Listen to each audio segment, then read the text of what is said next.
Hello friends, welcome to చందమామ కథలు by RK. చందమామ కథల ప్రపంచంలోకి వెళ్ళిపోదామా? ఇప్పుడు చెప్పబోయే కథలలో మొదటి కథ దొంగ సహాయం. ఇది కాశ్మీరు జానపద కథ. కాశ్మీరు దేశంలో ఒక కులీనుడైన పండితుడు ఉండేవాడు. వారిది జమీందారీ వంశం. అయితే పండితుడి పూర్వీకులు విచ్చలవిడిగా డబ్బు ఖర్చు చేసి అంతులేని ఆస్తిని నాశనం చేసేశారు. ఆ కారణం చేత పండితుడు చాలా సామాన్య స్థితికి దిగజారిపోయాడు. అయితే ఈ సంగతి లోకానికి తెలియకుండా ఆయన చాలా గుంభనంగా సంసారం వెళ్ళబుచ్చుతూ వస్తున్నాడు. ఈ పండితుడికి చక్కదనాల కుమార్తె ఉన్నది. ఆమెను చేసుకుంటామని ఎందరో యువకులు ముందుకు వస్తున్నారు. కానీ పండితుడు తన కుమార్తె పెళ్లి చేసే పరిస్థితిలో లేడు. ఈ సంగతి కూడా ఎవరికీ తెలియదు. అతని భార్యకే తెలియదు. పండితుడు నివసించే లోగిలి అడుగున మాళిగలలో చాలా నిధి నిక్షేపాలు మూలుగుతున్నాయని అందరూ అనుకునేవారు. ఈ భ్రమ మూలంగానే పండితుడికి సుందరుడు అనే వాడితో వైరం కూడా వచ్చింది. మొదట ఇద్దరు స్నేహితులే. ఒకసారి సుందరుడు పండితుడిని చాలా పెద్ద మొత్తంలో అప్పు అడిగాడు. తన పేద స్థితిని పండితుడు లౌక్యంగా బయట పెట్టుకున్నాడు. కానీ సుందరుడు దాన్ని మరొక రకంగా అర్థం చేసుకుని తనకు అవమానం జరిగిందనుకుని పండితుడిపై కక్ష పట్టాడు. పండితుడిపై పగ తీర్చుకోవాలన్న ఉద్దేశంతో సుందరుడు ఒక గజదొంగను పట్టుకుని పండితుడి సొత్తంతా కాజేయమని వాణ్ణి అడిగాడు. గజదొంగ అందుకు సంతోషంగా ఒప్పుకున్నాడు. ఒక రాత్రి పండితుడు పడుకుని నిద్రపోతూ ఉండగా ఆయన భార్య, ఏమండి, అమ్మాయికి ఎన్నో సంబంధాలు వస్తున్నాయి కదా, మనకి తగిన సంబంధం చూసి త్వరలో పెళ్లి చేయక ఎందుకు తాత్సారం చేస్తున్నారు అని అడిగింది. తాము ఆర్థికంగా చితికిపోయామని ఆమెకు తెలియదు కదా. మరి నువ్వన్నది నిజమే, కానీ అసలు సంగతి ఏమంటే నా దగ్గర డబ్బు లేదు. కొంతకాలంగా నేను ప్రతిష్ట కోసం పాకులాడుతూ మనకున్న తాహతును మించి ఖర్చు చేస్తూ వస్తున్నాను. ఇప్పుడు ఉన్న పరిస్థితి ఏమిటి అంటే మన సంసారం జరగడానికి డబ్బు ఎక్కడి నుంచి తేవాలా అని ఆలోచిస్తున్నాను. అది నాకే తెలియటం లేదు. పిల్ల పెళ్ళి ఏం పెట్టి చేయను అని పండితుడు తన భార్యతో అన్నాడు. అయ్యో, ఎంత పాపిష్టి గతి దాపరించింది మనకు! ఇంతకాలం బతికి మనం దారిద్ర్యవాత పడ్డామా అని పండితుడి భార్య చాలా శోకించింది. పండితుడు కూడా దుఃఖం ఆగింది కాదు. భార్యాభర్తల సంభాషణ అంతా గజదొంగ విన్నాడు. పండితుడి ఇల్లు దోచే ఉద్దేశంతో వాడు ఆ రాత్రి దొంగతనంగా లోపల చొరబడ్డాడు. తనకు అబద్ధాలు చెప్పి సుందరుడు పంపాడని వాడికి చాలా కోపం వచ్చింది. పండితుడు, ఆయన భార్య నిద్రపోయిన దాకా వాడు పొంచి ఉండి ఆ తర్వాత చల్లగా బయటికి జారుకున్నాడు. మర్నాడు ఉదయం సుందరుడు గజదొంగ కోసం చాలాసేపు ఎదురు చూశాడు. ఇంతట్లో వాడు భార్య అరుపులు విని చూసేసరికి వాడి భార్య లబలబలాడుతూ వచ్చి ఇల్లంతా ఎవరో కొల్లగొట్టినట్టు చెప్పింది. ఇంటి లోపలికి వెళ్ళి పెట్టెలో అవి చూసేటప్పటికి ఒక్క నగ, ఒక్క పైసా కూడా మిగలకుండా అంతా ఎవరో ఊడ్చుకుపోయారు. మర్నాడు ఉదయం నిద్ర లేస్తూనే పండితుడి భార్య తన తల దగ్గర ఒక మూట ఉండడం చూసింది. అది విప్పి చూస్తే ఆ మూట నిండా బంగారు నగలు, వెండి నాణేలు ఉన్నాయి. దానితో పాటు ఒక కాగితం ముక్క మీద మీ కుమార్తె వివాహానికి గజదొంగ సమర్పించుకుంటున్న చిన్న కానుక అని రాసి ఉంది. కథ సమాప్తం. రెండవ కథ తగిన శాస్తి.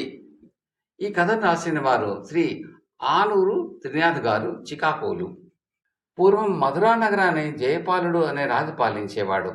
అతనికి రాజకృప లేచింది. ఎంతో మంది వైద్యులు వచ్చి అతనికి మందించారు, తగ్గలేదు. ఆఖరి విసిగెత్తిపోయి ఈ మాడు ఏ వైద్యుడన్నా వచ్చి తనకు మందించి నయం చేస్తాను అని చెప్పి నయం చేయలేకపోతే వాడి తల తీయిస్తాను అన్నాడు. ఆనాటి నుంచి ధైర్యం చేసి ఏ వైద్యుడు అతని దగ్గరికి రాలేదు. ఇలా కొంతకాలం గడిచింది. ఒకనాడు కళింగ దేశం నుంచి ఒక వైద్యుడు వచ్చి రాజుగారి జబ్బు నయం చేస్తానని కబురు చేశాడు.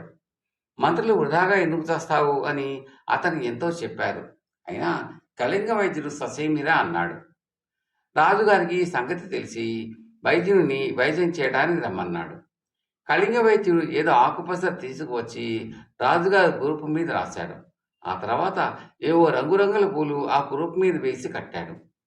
ఆ మరుసటి రోజు నుంచి రాజకురుపు బాధ తగ్గుతున్నట్టు అనిపించింది. అది వరకు ఉన్న పోట్లు, మంటలు తగ్గినాయి.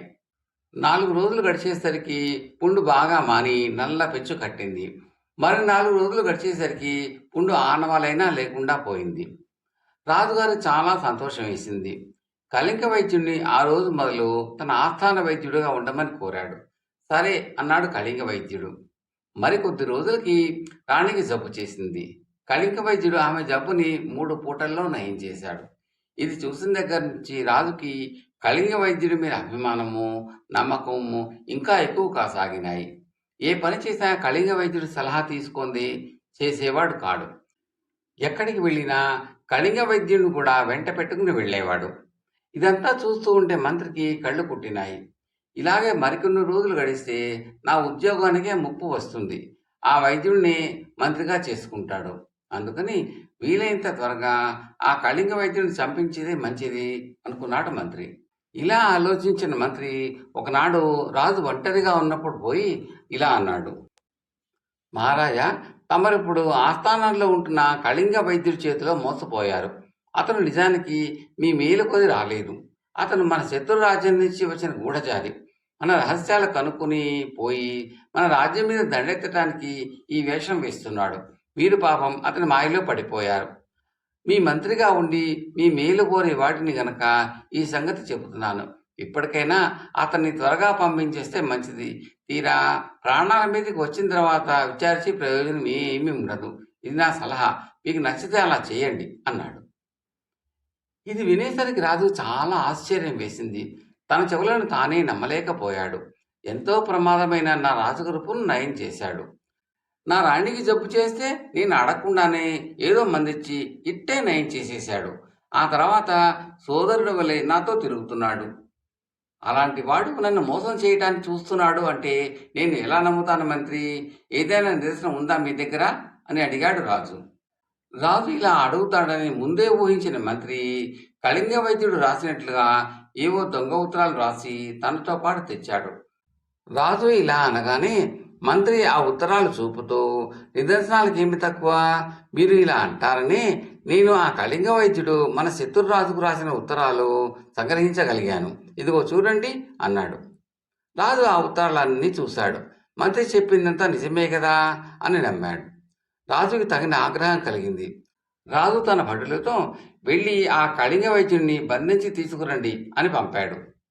రాజు ఈ మాటలు అంటూ ఉండగానే కళింగ వైద్యుడు రోజులాగానే రాజు ఎదుటికి వచ్చాడు. రాజు తన కళ్ళ వెంట నిప్పులు కక్కుతూ, పాపాత్ముడా, నా ఇంట్లో అన్నం తిని నన్నే మోసం చేయి చూస్తావా? స్నేహంగా ఉంటూ ఇంత దుర్మార్గం తలపెడతావని నేను కలలో కూడా ఊహించలేదు. నువ్వు శత్రుదేశపు గూఢచారివని, మా రహస్యాలు కనుక్కునేటందుకు ఇలా మాయావేషంతో వచ్చావని మా మంత్రి చెప్పే వరకు నాకు తెలియదు. ఇప్పుడు తెలిసింది. ఇక నిన్ను క్షమించేది లేదు. నీవు చేసిన మోసానికి నీ తల నరికివేయటానికి ఆజ్ఞ ఇచ్చేశాను. కానీ నీవు చనిపోయే ముందు ఏదైనా కోరిక ఉంటే చెప్పుకో అన్నాడు రాజు. ఏ పాపం మెరిగింది కళింగ వైద్యుడు ఇది వినేసరికి తెల్లబోయాడు. కొంతసేపటికి తెప్పరిల్లుకుని, మీ ప్రాణాలు తీయటానికే వచ్చినవాడినైతే నేను మీకు వైద్యం చేసి బతికించేవాడినే కాదు కదా. ఇంత మేలు చేసినా కూడా మీరు నన్ను నమ్మలేదు, అనుమానించారు, శిక్ష కూడా విధించారు. ఇక నేను చెప్పవలసినది ఏమీ లేదు. ఒకవేళ చెప్పినా మీరు నమ్మే స్థితిలో లేరు. నా ఆఖరి కోరిక మాత్రం ఒకటి ఉన్నది. రేపు సాయంత్రంలోగా నేను ఒక్కసారి నా పెళ్ళాం బిడ్డలను చూసుకుని రావాలని ఉంది. మీరు అనుమతిస్తే వెళ్ళి వస్తాను అన్నాడు కళింగ వైద్యుడు. రాజు ఇందుకు ఒప్పుకుని 2 భటుల వెంట కళింగ వైద్యుడిని పంపాడు. ఈ సంగతి రాజ్యమంతా తెలిసింది. మర్నాడు సాయంకాలం రాజ్యంలో ప్రజలంతా కళింగ వైద్యుడు తెల నరుకుతూ ఉంటే చూద్దామని వచ్చారు. కొంతసేపటి కళింగ వైద్యుడు చంకలో ఒక లావుపాటి పుస్తకం పెట్టుకుని రాజు దగ్గరకు వచ్చాడు. నా పెళ్ళాం బిడ్డలను చూసుకుని వచ్చాను. ఇక నాకు మరేమీ కోరిక లేదు. మీరు నిశ్చయించుకున్నట్లు నా తల నరకవచ్చు. కానీ ఒక చిన్న విషయం మనవి చేసుకుంటున్నాను. ఈ గ్రంథం తమరి వద్దే ఉంచుకోండి. నా తల నరికిన తర్వాత 10 నిమిషాల వరకు నా తల మాట్లాడుతుంది. ఆ మాటల ప్రకారం మీరు చేస్తే నేను నిజంగా దోషిని అయినది లేనిది మీకే తెలుస్తుంది. మీరు ఆ సంగతి తెలియపరిచిన తర్వాత కానీ నా ప్రాణి పోదు అన్నాడు కళింగ వైద్యుడు. సరేనని రాజు ఆ పుస్తకాన్ని పట్టు కూర్చున్నాడు. ప్రజలంతా ఆశ్చర్యంగా చూస్తున్నారు. 2 భటులు కళింగ వైద్యుడి తల నరికి వేశారు. తల మొండెం విడివిడిగా పడిపోయినాయి. ఆ తర్వాత తల ఇలా మాట్లాడింది. రాజా, 10వ పేజీలో 11వ పంక్తి చూడు అని. రాజు పేజీలు తిరగవేసాగాడు. కానీ ఒక పేజీకి మరో పేజీ అంటూ అతికినట్లుగా ఉన్నాయి. అందుచేత రాజు తన వేలికి నోటి ఎంగిలి చేసుకుని పేజీలు తిరగవేశాడు. 10వ పేజీ వచ్చింది. అందులో ఏమీ లేదు. ఈ పేజీలో ఏమీ లేదే అన్నాడు రాజు. అయితే 44వ పేజీలో 16వ లైన్ చూడు అన్నది తల. రాజు మళ్ళీ పేజీలు తిరగవేయసాగాడు. కానీ వెనకటిలాగానే పేజీలు నోటితడు చేసుకొందే రావటం లేదు. అందుకని రాజు మళ్ళీ వేళకు నోటి ఎంగిలి చేసుకుని పేజీలు తిరగవేయసాగాడు. కళింగ వైద్యుడు 2 పేజీలు కొద్దిగా అంటించి పేజీల మూలల్లో కాలకూట విషం పూసి తెచ్చిన సంగతి రాజుకేం తెలుసు? రాజు మాటమాటికి నోటేంగిలి వేళ్లకు చూసుకుని పేజీలు తిప్పి మళ్ళీ ఆ వేళ్ళు నోట్లో పెట్టుకోవడం వల్ల పేజీల చివర పోసిన విషం రాజుగారి శరీరంలో ప్రవేశించింది. కాసేపటి రాజు కిలేలా తన్నుకుని చనిపోయాడు. యథార్థం ఇప్పుడు తెలిసిందా అంటూ తల కూడా పకపక నవ్వి కళ్ళు మూసుకుంది. ఇదంతా చూస్తున్న ప్రజలు ఆశ్చర్యపోయారు. పాపం, అన్యాయంగా వైద్యుడిని చంపినందుకు రాజు తగిన శాస్త్రే జరిగింది అనుకుంటూ ఎవరి ఇళ్లకు వాళ్ళు వెళ్ళిపోయారు. కథ సమాప్తం. తర్వాతి కథ అసలు లోపం. ఒక లంచగొండి గ్రామాధికారి ఎవరు ఎక్కువ డబ్బులు లంచం ఇస్తే వాళ్లకు అనుకూలంగా తీర్పు చెప్పేవాడు. అలా అతను తేరగా డబ్బు సంపాదిస్తూ ఉంటే అతని ఏకైక సంతానం రకరకాల వ్యసనాలకు అలవాటు పడ్డాడు. ఒకరోజు గ్రామాధికారి నిద్రపోతూ ఉండగా అతని కొడుకు తండ్రి చొక్కా జేబులో నుంచి డబ్బులు దొంగిలిస్తూ పట్టుబడ్డాడు. గ్రామాధికారి అయిన తన ఇంట్లో తన జేబులో నుంచే డబ్బు తన కొడుకే దొంగిలిస్తూ ఉండటం ఆయనకు ఆశ్చర్యం కలిగించింది. ఇదే నేరానికి ఒక గ్రామాధికారిగా నీకు ఏ శిక్ష విధిస్తానో తెలుసా అంటూ ఆయన కొడుకును గద్దించాడు. ఏ నేరాలు తప్పించుకోవటానికి నీలాంటి గ్రామాధికారికి ఇంతంత లంచం ముట్ట చెప్పాలో నాకు తెలుసు అంటూ తండ్రి చేతిలో 2 రూపాయలు పెట్టి ఆ కుర్రవాడు అక్కడి నుంచి వెళ్ళిపోయాడు. అసలు లోపం తనలోనే ఉన్నదని, తన నీచ ప్రవర్తన వల్లనే తన కుమారుడు అలా తయారయ్యాడని గ్రామాధికారి బుద్ధి తెచ్చుకుని అప్పటి నుంచి లంచాలు పట్టడం మానేసి నిజాయితీగా ప్రవర్తించడం మొదలుపెట్టాడు. కథ సమాప్తం. ఇప్పుడు మరొక చిన్న కథ. కథ పేరు సోమరిపోతు. ఈ కథను రాసిన వారు శ్రీ బి రఘురామరాజు. కథలోకి వెళ్ళబోయే ముందు శ్రోతలకు ఒక చిన్న మనవి. మీకు ఈ కంటెంట్ నచ్చితే లైక్ చేయండి, బంధుమిత్రులు షేర్ చేయండి, సబ్స్క్రైబ్ చేసి గంట సింబల్ కూడా నొక్కండి. ఇలా చేయడం వల్ల నేను పెట్టబోయే తదుపరి వీడియోలన్నీ కూడా మీరు చూసి ఆనందించవచ్చు. చాలామంది చూస్తున్నారు కానీ లైక్ చేయడము, కామెంట్లు పెట్టడం చేయటం లేదు. దయచేసి చేయండి, అది మాకు ఎంతో ప్రోత్సాహాన్ని ఇస్తుందండి. Thank you very much. సోమరిపోతు. ఒక పెద్ద మనిషి దారిని పోతూ ఉంటే ఒక చెట్టు కింద పని పాట లేకుండా కూర్చుని ఉన్న ఒక సోమరిపోతు కనిపించాడు.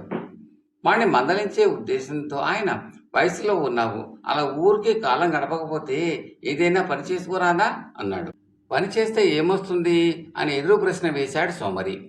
డబ్బులు ఇస్తారు అన్నాడు పెద్ద మనిషి. డబ్బులు వచ్చిన తర్వాత అడిగాడు సోమరి. ప్రయోజకుడు అయ్యావని ఎవరైనా పిల్లలనిచ్చి పెళ్లి చేస్తారు అన్నాడు పెద్ద మనిషి. పెళ్ళైన తర్వాత పిల్లలు పుడతారు, వాళ్ళతో ఆడుకోవచ్చు, పాడుకోవచ్చు అన్నాడు పెద్ద మనిషి. ఆ తర్వాత అంటూ మళ్ళీ రెట్టించాడు సోమరి. వాళ్ళు పెద్దవాళ్ళయ్యాగా చదువు చెప్పించి ప్రయోజకులుగా తీర్చిదిద్దాలి అన్నాడు పెద్ద మనిషి. ఆ తర్వాత అన్నాడు సోమరి, వాళ్ళు సంపాదించడం ప్రారంభిస్తారు, కాబట్టి నీవు కాలు మీద కాలు వేసుకుని నిశ్చింతగా విశ్రాంతి తీసుకోవచ్చు అని ఓపిక చెప్పాడు ఆ పెద్ద మనిషి. అయితే ఇప్పుడు నేను చేస్తున్నది అదే కదా, ఇక మీరు దయచేయవచ్చు అన్నాడు సోమరి. వాడిని మాత్రం తన వల్ల కాదు అనుకుంటూ తన దారిని తాను వెళ్ళాడు ఆ పెద్ద మనిషి. కథ సమాప్తం. తరువాతి కథ పిట్ట కథ. ఇది 1948 ప్రాంతంలో గేయ కథలు శీర్షికన వచ్చిన ఒకనొక కథ. ఇది సరళమైన తెలుగు పద్య రూపంలో ఉన్న చిన్న కథ. వినండి. చిటారు కొమ్మల సందుల్లో మిఠాయి పొట్ల మోస్తరుగా తీతువు గూటిని కట్టింది, తెల్లని గుడ్డను పెట్టింది, బూడిద రెక్కల కప్పింది, పొదుగుడు ప్రారంభించింది, పున్నమ సరబడకుండగానే బోలెడు పిల్లల చేసింది, మగపెట్టకు నాడెందులకో మధ్యరాత్రికి ఇల్లు చేరింది, వచ్చిన భర్తను చూసింది, బలవల్ల పెండ్లం ఏడ్చింది, ఏమని మగపెట్ట అడిగింది, ఏడ్చుస్తున్నాడు ఇట్లంది, మిన్ను విరిగి మీద భయపెడితే నా కన్న బిడ్డలు ఏమవుతారు, ఏ దేవుని పుణ్యం ముననో ఇంతవరకు పడక ఆగింది, ఇంటి వైపు చూస్తూ ఉంటే నా కంటికి కునుకు పట్టిందా అన్నది. అప్పుడు మగపిట్ట, ఈ భాగ్యములకేనంటే ఏడుస్తూ కూర్చున్నావు, కాళ్ళు మింటి వరకు చాపి కన్న కూరకపోయావా, మనసి తప్పిపై బడితేనా మదమణగింపకపోయానా అంటూ తన కాళ్ళ మీద అటుచాపి ఆలిని నిద్ర పుచ్చింది. బళ్ళను తెల్లా వారింది. పక్షులు నిద్ర లేచినవి. పడితే చెడుతుంది అనుకుంటూ పక్కపక్క నవ్వు కొన్నావి. తెలిసి తెలియని మిణుకులతో దిగులు చెందుతారు ఆడంగులు. ధైర్యం చెప్పే వారుంటే తబ్బెబ్బులు పడకుంటారు. కథ సమాప్తం. ఈ గేయ కథపై మీ అభిప్రాయాన్ని తప్పకుండా కామెంట్లలో తెలపండి. మరి మర్చిపోవద్దు. Thank you.